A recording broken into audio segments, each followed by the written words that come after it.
Westbridge High School is situated in a quiet suburban area of Glendale. Early spring in Glendale is pleasantly cool, sometimes with a lingering morning chill that prompts students to arrive in various jackets and scarves. The campus is spacious and orderly, featuring the main four-story building painted in a soft cream shade. Next to it lie the football field and swimming pool, while tall maple and oak trees around the courtyard provide shade during breaks, where students gather to chat, have lunch, or simply relax. It's early April. The sky is clear and bright. Birds chirp merrily in the branches. Whenever the bell rings, students flood the gray-tiled hallways, joking or rushing to classes. In one corner of the ceiling, a security camera sweeps slowly, capturing the bustle. Yet despite the seemingly calm exterior, not all is peaceful.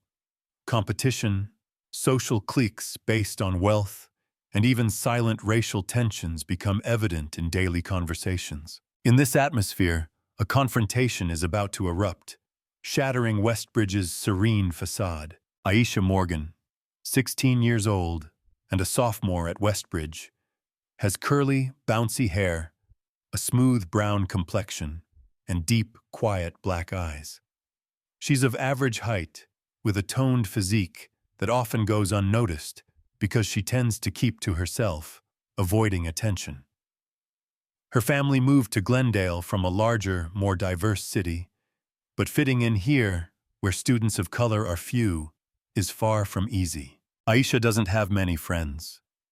She dedicates her time to studying, helping her parents, and caring for her younger sister at home. Nobody realizes that behind her calm exterior lies an unexpected skill. She's been training in Krav Maga for 3 years under the guidance of her uncle, Darius, a former Marine. He taught her to defend herself and only use violence when absolutely necessary. So far, Aisha has never needed to use that skill at school. But everything is about to change. In stark contrast to Aisha is the famous trio at Westbridge: Ethan Cooper, Carter Wilson, and Jackson Myers, football stars with good looks, tall builds, and most of all, arrogance. Although they're only 17, the school views them as its promising future due to their athletic accolades. Coming from affluent families, they often drive flashy convertibles or SUVs to school. This rich kid aura overshadows any shortcomings in their character. Ethan Cooper, the unofficial leader of the group, the team's quarterback. He's almost 6 feet tall, with short blonde hair, often wearing his varsity jacket with his jersey number.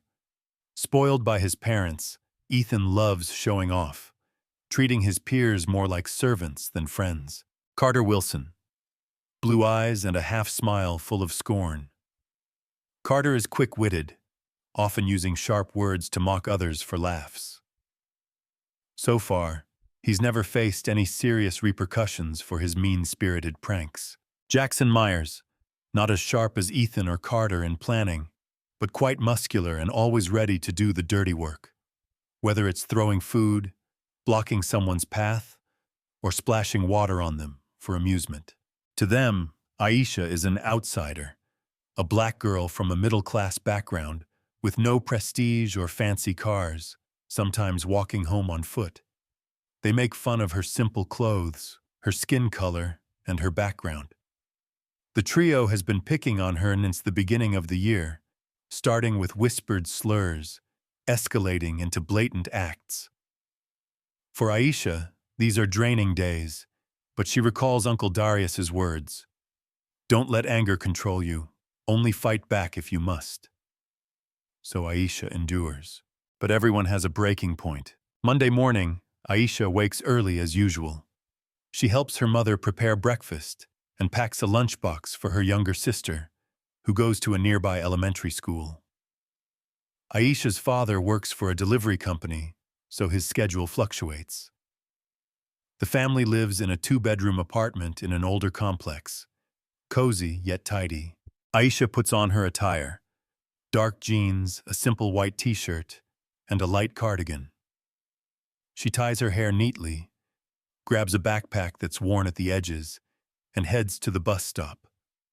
Across the street from the stop is a residential parking lot where she sometimes spots Ethan and Carter showing off their bright red sports car. Whenever they see her, they whistle or laugh loudly. Look, riding the bus again, running late? Wow, one day she's poor, next day still poor. Consistent, huh? At school, they call her names referencing her skin color and modest background. She tries to tune them out, reminding herself, they don't know who I am. I just have to live my own life. Yet it still stings. That morning, while Aisha stands at the bus stop, faint laughter echoes behind her. She exhales, guessing it's the troublesome trio. Ethan steps forward and addresses her in a commanding tone. Hey, Aisha, not even a hello for us today? Her irritation mounts, but Carter adds, or maybe she's too broke to afford manners? Jackson chimes in, bursting out laughing. Aisha grips her bag, exhales, and looks away. I can still ignore them, she tells herself, but her patience is fading. The bus arrives. She boards quietly, finding a seat away from them. The three boys jump on too, pushing past other students to occupy the back, where they usually joke loudly and sometimes toss paper scraps or empty cans at anyone they dislike. Throughout the ride, Aisha hears Carter's mocking voice about her in the background. She clenches the straps of her bag and forces herself to stare out the window. Don't let them provoke you. Usually after school, Aisha stays at the library for extra reading or group projects. That day, she leaves earlier because her mother texts, asking her to pick up her sister. At 5 p.m., Aisha is at the bus stop. It's not yet dark, but gray clouds loom overhead. Rain might be coming. This part of town is quiet at this hour. Aisha stands next to the stop's signpost, hugging her books. Suddenly, boisterous laughter rings out behind her. It's Ethan, Carter, and Jackson. They've been waiting for her. Ethan tilts his head, scanning her up and down. No greeting again today? Carter sneers, stepping closer. Or maybe bring along some of your friends from the ghetto? Jackson tugs at the strap of her backpack, laughing. Bet this bag's full of junk. Aisha's anger boils. Her chest tightens. She forces herself to stay calm and replies, Leave me alone, I don't want any trouble. She knows trouble is exactly what's coming. The trio's raucous laughter intensifies. Ethan reaches out to touch her hair, a gesture they often use to degrade her, mocking her braids or curls. I've had enough, she thinks. Uncle Darius's lesson echoes, fight back when you must, to protect yourself. The moment Ethan's hand nears her hair, Aisha spins around and seizes his wrist. So quickly he can't react. She squeezes hard and twists his arm. Ethan yelps in pain, forced to pivot to ease the pressure, and Aisha promptly knocks him down. Carter and Jackson freeze in shock. What the? Jackson stammers. Ethan staggers, red-faced, humiliated. Aisha's anger, suppressed for months, ignites. She immediately shoves Carter back as he lunges in. Jackson stands there, stunned, while Ethan shouts, You little... He doesn't finish. Aisha grabs his arm and uses a Krav Maga move, flipping him over onto the concrete. Thud! The impact reverberates, leaving Ethan wincing, unable to get back up right away. Carter and Jackson exchange panicked glances and back away. Aisha's gaze is steady, her voice firm but slightly trembling from adrenaline. Don't ever touch me again. A moment's silence passes. Then the bus pulls up, doors hissing open. Aisha calmly steps on. Jackson and Carter stay rooted in place, Ethan groaning on the ground. No one expected that turn of events, certainly not the bullies. By the next day, Westbridge will be buzzing about it. Sure enough, the following morning, news of Aisha's takedown spreads like wildfire. Did you hear? Aisha took down Ethan at the bus stop. No way, that quiet girl? Yeah, Ethan's lucky to have only bruises. He was out cold. Ethan isn't just any student. He's the star quarterback. the school's golden boy. Being so publicly humiliated hits him hard. Carter and Jackson also lose their swagger. They walk around with their heads down, overshadowed by shame. Aisha makes her way through the hallway, aware of people whispering her name. That's her. There she is. She appears composed, but inside she's uneasy. She knows they'll want payback for their wounded pride. At lunchtime, Aisha walks into the cafeteria, a spacious hall with rows of white plastic tables and chairs. On the far left, students line up for food, where the school offers typical items like chicken nuggets, salad, fries, or sandwiches. The room is usually buzzing with chatter and laughter. However, the atmosphere goes tense as soon as Aisha enters. Ethan, Carter, and Jackson stand in the middle, waiting for her. A curious crowd gathers, phones poised to record, anticipating some real-life action film. Ethan snarls, "Think you're so tough now?" Aisha holds her lunch tray, sounding weary but unwavering. "I just won't let a bully walk all over me." Carter hisses, "You got lucky yesterday." Jackson taunts, "Right. Now we'll see how tough you are when it's 3-on-1. Aisha sighs, not afraid, just annoyed. "You seriously want to do this?" Ethan bangs a fist on the table. "Yes, right now." Without waiting for him to strike, Aisha moves first.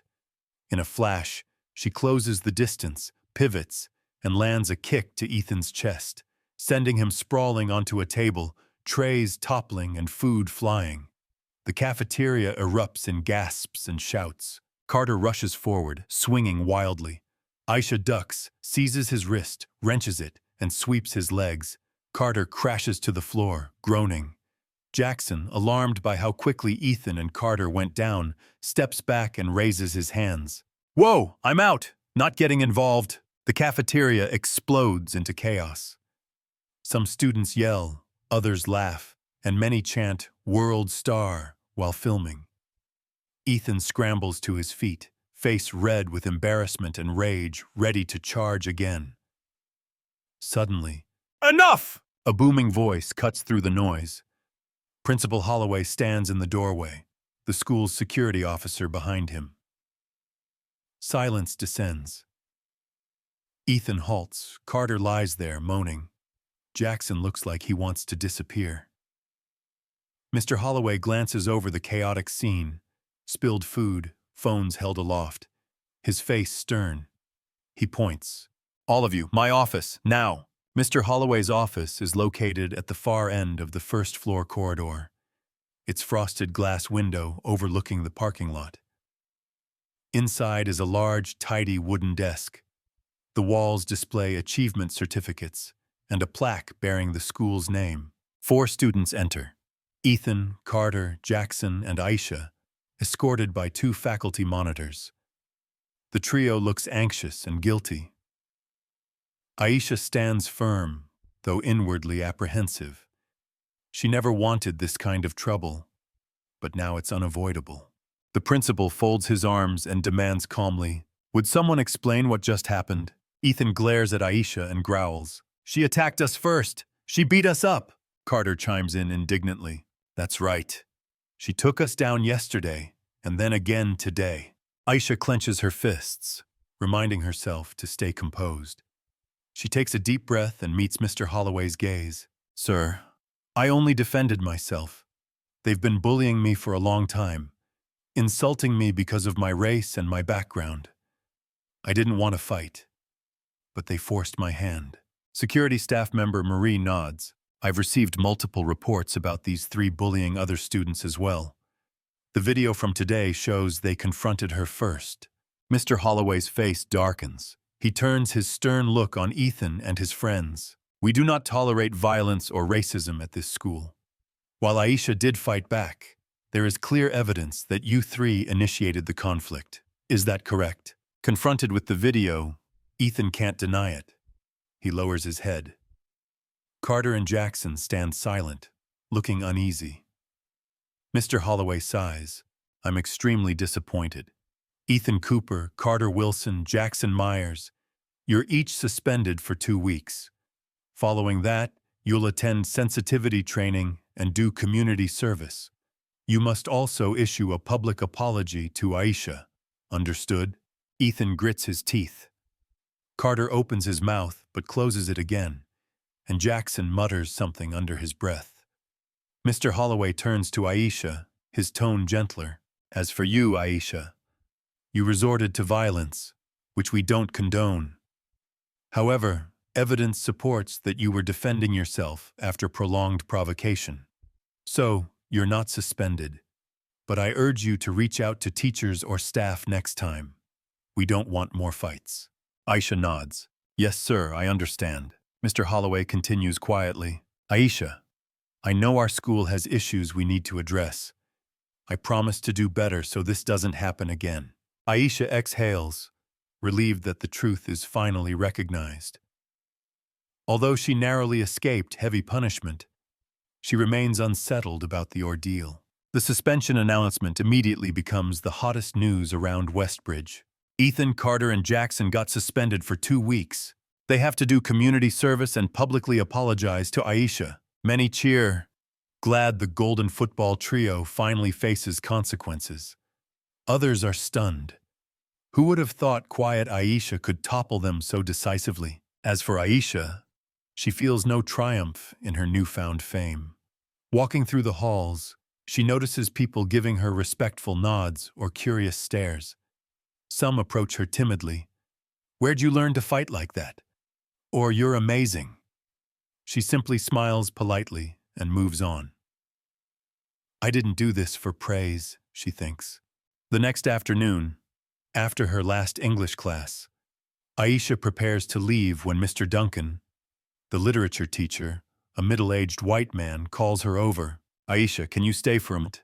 She steps up to the podium. Mr. Duncan offers her a kind smile. I heard what happened.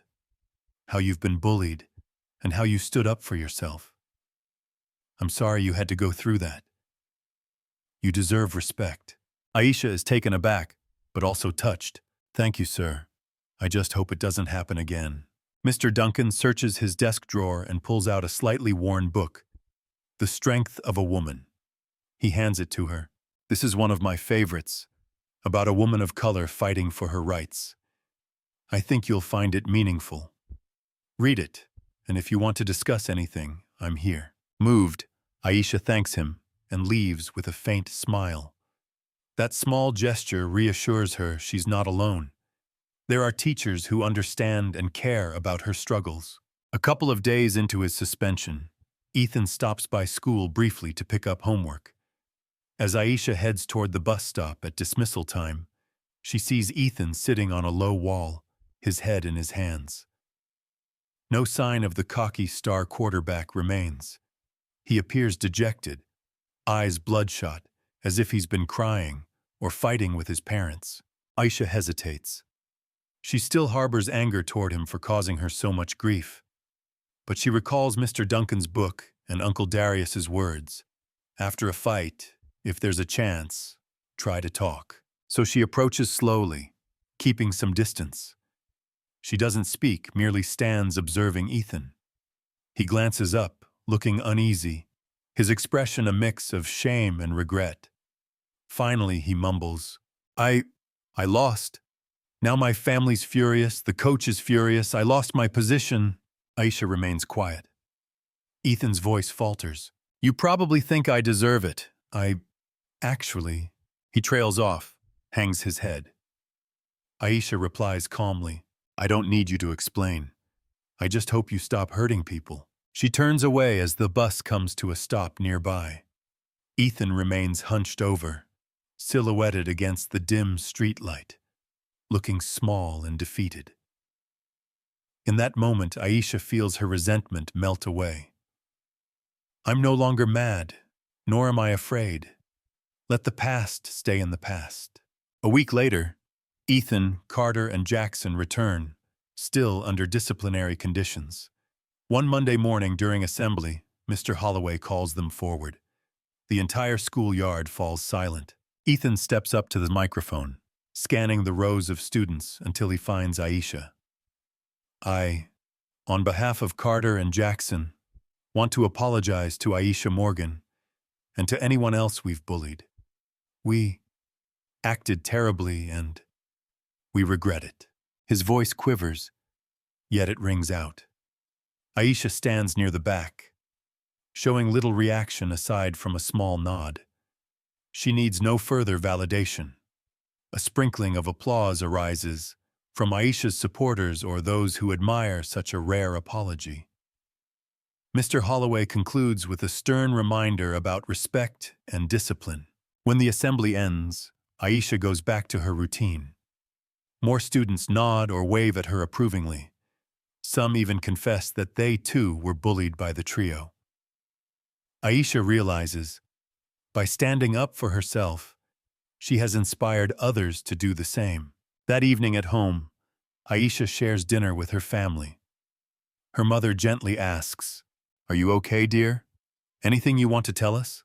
Aisha's father, sitting beside her, places a hand on her shoulder. "Uncle Darius told me you've got quite a knack for Krav Maga. I just wish you didn't have to use it at school." Aisha hesitates, then smiles. "I'm fine, Mom. Sometimes you just have to stand up for yourself so people won't walk all over you." Her mother nods softly. "We're proud of you. As long as you stay in control and keep your heart in the right place, we'll always support you." There's a moment of stillness before warmth fills the room again. After months of distress, Aisha finally feels a weight lifted from her heart. There is no more dread or shame.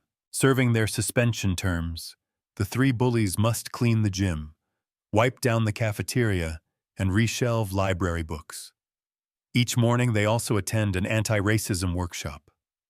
At first, Ethan is cold and uncooperative, but by the third session, he grows silent and introspective. One afternoon, Aisha visits the library for research on a literature essay. She spots Ethan and Jackson organizing books in the corner. Unsure whether to avoid them, she pauses. Jackson notices her first, fumbling slightly, then manages a timid nod. "Hey, Aisha." Ethan turns around as well, nodding briefly with no trace of hostility or sneer. Aisha feels a wave of relief, returns the gesture with a small smile, and continues on her way. They're nowhere near being friends, but in that fleeting moment, a barrier lifts. Exiting the library, Aisha breathes easily. She realizes that sometimes victory isn't just about knocking someone down. It's about forging understanding, or at least ending the hurt. In the following weeks, stories of Aisha's legendary takedown fade.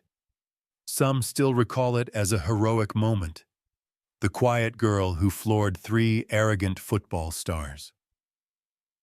Others move on to new gossip. Aisha gradually gains confidence. She participates in extracurricular activities, befriends a Latina classmate named Linda, who encourages her to keep training in Krav Maga. Aisha continues her everyday routine, yet with a renewed sense of self. No more fear, no more shame. She even plans to enter an essay contest on racial discrimination in schools. One afternoon, Uncle Darius picks her up after martial arts practice. He grins and ruffles her hair. "I'm proud of you, Aisha. The way you stood up for yourself and ended things calmly. It's exactly what I hoped you'd do." She smiles back, glancing at the school gates behind her. "I remembered your words. Thank you, Uncle, for teaching me how to be strong." She looks at the bus stop, where she first fought the bullies. The streetlights cast her shadow on the ground. Her heart feels light. "I was never meant to be afraid, and I never will be." Night gently approaches as Aisha heads toward the bus stop, site of her very first stand. Under the warm glow of a street lamp, she tells herself, "I'm not and never have been powerless." Aisha's tale might end with her walking away confidently, but in reality, her journey is only beginning. She has learned about inner strength, about summoning the courage to confront injustice, and about using power responsibly to protect one's dignity. More than that, she understands sometimes you have to stand up and then also be open to conversation. Disputes can't always be resolved overnight. Yet at least there's a chance for a better outcome. Wait! Let us know where you're watching from in the comments. And don't forget to follow us to receive more inspiring stories. If you're enjoying this story and want more, hit the subscribe button now. Don't miss out. What do you think about Aisha's story? Share your thoughts in the comments. And if you love it, make sure to subscribe for more compelling tales every week. Final takeaway. We've all had times when we felt small and powerless. But true strength lies in your willpower and your courage to stand up against injustice. By defending yourself, you spread a positive spirit, helping those around you find their voice too. Someday, compassion and respect can overpower prejudice and selfishness. Aisha's story closes here, but its echoes remain, reminding anyone who has felt oppressed. Don't stay silent. Speak up and believe in your own worth. Eventually, the unthinkable will happen. You'll discover you're stronger than you ever imagined.